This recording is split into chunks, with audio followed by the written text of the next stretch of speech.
The moment I saw her hand hover over my glass, my life split into two versions. In one, I laughed, toasted my retirement, and trusted the woman I'd built everything with. In the other, I survived. My name is Daniel Mercer. I'm 58 years old. And 3 hours earlier, I had sold my cybersecurity firm for $47 million. The house was glowing that night. Glass walls overlooking the lake, investors laughing, champagne flutes clinking. My wife, Evelyn, moved through the room like she owned the future. Maybe she thought she did. Her father stood beside the bar, already red-faced from celebration. He'd never believed in me. Said tech founders were gamblers in suits. I was reaching for my drink when I saw it. A small vial. Clear. Quick movement. Her back shielding it. One drop. She didn't know I was watching from the reflection of the window behind her. My heartbeat didn't spike. It slowed. I smiled. Walked toward her. Kissed her cheek. And when she turned to greet another guest, I switched the glasses. Her father lifted the one meant for me. To Daniel, he shouted. We all raised our glasses. He drank. 6 seconds later, his smile disappeared. And the sound he made next wasn't human. The glass shattered before he hit the floor. For a second, no one understood what they were looking at. His body jerked violently, chair tipping backward, wine bleeding into the marble like a slow confession. Someone screamed. I didn't move. Evelyn did. She was at his side instantly. Not panicked. Not shocked. Focused. Call an ambulance, she said, too steady. I knelt beside him. His skin was pale, lips already losing color. Not choking. Not seizing randomly. This was systemic. Controlled. I looked at Evelyn.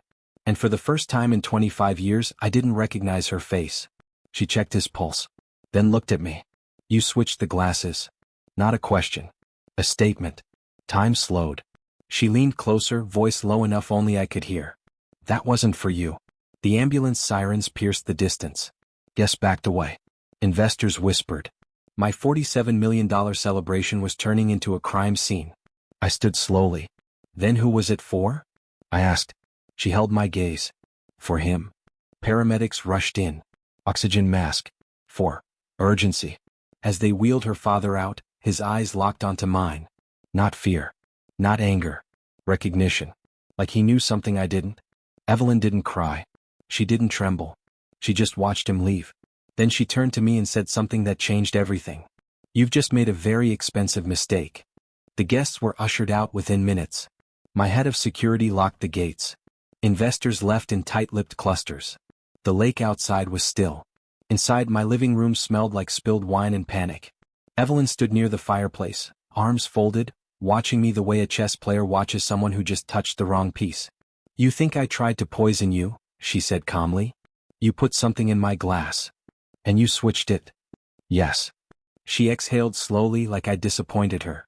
My father has a severe reaction to beta blockers, she said. They destabilize his heart rhythm. He knows that. His doctors know that. Pause. I know that. I felt something cold move through my spine. That wasn't poison, she continued. It was a microdose sedative. For you. For me? I asked. She stepped closer. You haven't slept in 3 days. You were going to stand up there and say something reckless during the toast. Something about restructuring. Something that would tank confidence. My jaw tightened. I was going to announce changes to the board. Exactly. The room went quiet. Her father hated the deal structure. He'd argued against selling majority control. He wanted influence. Control. You think I drugged you to protect you? I said. No, she replied softly. To protect the deal. Sirens faded in the distance. My phone buzzed. Unknown number. I answered. A calm male voice spoke. Mr. Mercer, this is Thomas Keene from Blackridge Capital. We need to discuss what just happened tonight, and why your father-in-law was never supposed to drink from that glass. I stepped away from Evelyn before answering. Explain, I said into the phone. Thomas Keene didn't hesitate. Your father-in-law has been attempting to block final transfer authorization through secondary influence channels. He met with 2 minority stakeholders last week. I looked at Evelyn. She wasn't surprised. He was planning to challenge the payout structure tomorrow morning, Keene continued. Delay tactics. Possibly regulatory noise. And the drink? I asked. A precaution. Not lethal. A mild sedative to prevent improvisation. Improvisation. That's what they were calling it. You knew? I asked Evelyn after hanging up. She didn't deny it. He would have sabotaged everything, she said. You think this deal closes without stability tonight? My company, I said quietly. Our future, she corrected. I studied her face. Calculated. Strategic. Controlled.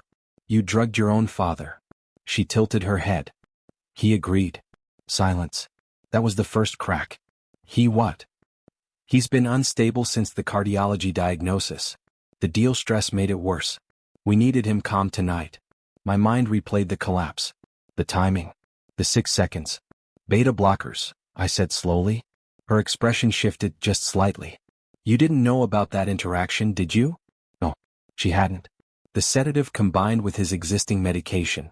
And I had switched the glass. The ambulance wasn't taking him to a hospital for observation. It was racing against cardiac arrest. Evelyn's voice dropped. You weren't the only one making moves tonight, Daniel. My phone buzzed again. Message from Keene. Board emergency vote scheduled. Without your father-in-law. I suddenly understood. This wasn't about celebration. It was about control. And I had just destabilized the wrong side. The hospital called at 1:12 a.m. Critical but stable. That was the phrase they used. Not dead. Not safe. Balanced somewhere between consequence and recovery. Evelyn didn't cry when she heard. She didn't collapse. She simply nodded once as if a contingency had activated. I need to make a call, she said. Keene? I asked. She didn't answer. I went upstairs instead. My office still smelled like cedar and ambition. $47 million wired in tranches. Majority control transferred. Minority oversight retained. On paper I had won. But something wasn't aligning. Why sedate him tonight? Why risk it at all? I pulled up the sale documents again. Page 214. Clause 9.3. Deferred voting authority in case of medical incapacitation of advisory shareholder. Advisory shareholder. Her father. If incapacitated at time of emergency vote. Authority transfers temporarily. To executive spouse. My stomach went hollow. The board meeting at 8 a.m. Without him. With her. Not sabotage prevention. Acceleration. I walked back downstairs slowly. She was on the terrace, phone to her ear, voice low. Yes. Temporary authority triggers at 24 hours if he's listed as medically compromised. Pause. No, Daniel doesn't know that clause exists. I stopped breathing. The lake outside reflected moonlight like broken glass. She turned and saw me standing there. Didn't flinch. Just ended the call. You always were brilliant at building systems, she said. But you never checked who owned the back door. For the first time that night I felt something close to fear. Not because she had outmaneuvered me. But because I realized how long she'd been planning it. You structured the deal with that clause, I said. She didn't deny it. You were exhausted, Daniel. You trusted the board. You trusted me. I let out a slow breath. Clause 9.3. Temporary executive authority in case of medical incapacitation of advisory shareholder. Which meant if her father remained classified as unstable for 24 hours, she would control his voting block. Combined with Blackridge's shares? She could override me. She stepped closer. This isn't about hurting you, she said. It's about securing influence before you dismantle everything we built. I built it, I replied quietly. Her jaw tightened. We built the life that made it possible. There it was. Not greed. Not hatred. Control. The ambulance report buzzed onto her phone. Condition worsening. Cardiac rhythm unstable. She stared at the screen for a fraction too long. That wasn't part of her calculation. You didn't account for the medication interaction, I said. Silence. That was the first genuine crack in her composure. I walked past her to the bar. Picked up the empty vial she'd discarded in the sink earlier. Still half full. Measured. Precise. I turned it between my fingers. You drugged the wrong man tonight, I said calmly. She shook her head. No, Daniel. Her voice dropped to a whisper. You did. My phone buzzed again. Message from Keene. Board vote moved forward. 6:30 a.m. emergency quorum secured. They weren't waiting 24 hours. Which meant one of two things. Either they didn't need her temporary authority, or someone else already had it. I didn't sleep. At 5:40 a.m. I was in my office reviewing shareholder access logs. Something felt off. If the vote had been moved to 6:30, it meant quorum was already guaranteed. Which meant they didn't need Evelyn. Which meant They didn't need me either. My phone rang at 6:02 a.m. Thomas Keene. Daniel, he said calmly, you should join the call.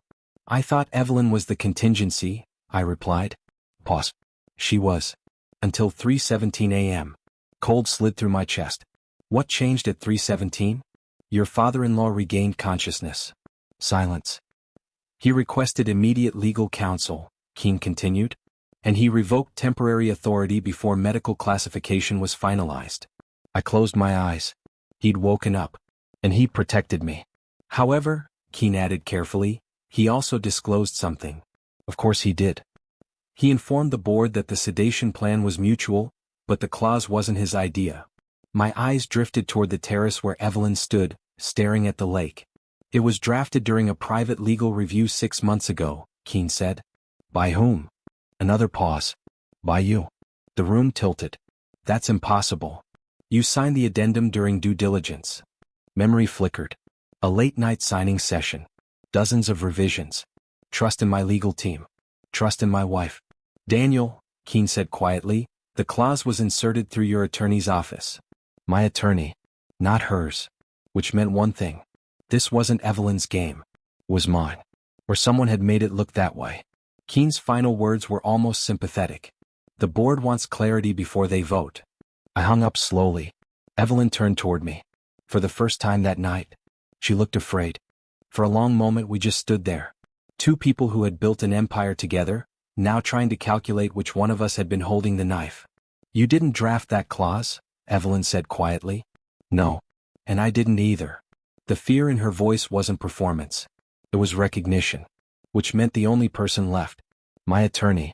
Grant Holloway. He had handled every major negotiation. He'd pushed for late-night revisions. He'd insisted on protective language. I had trusted him for 12 years.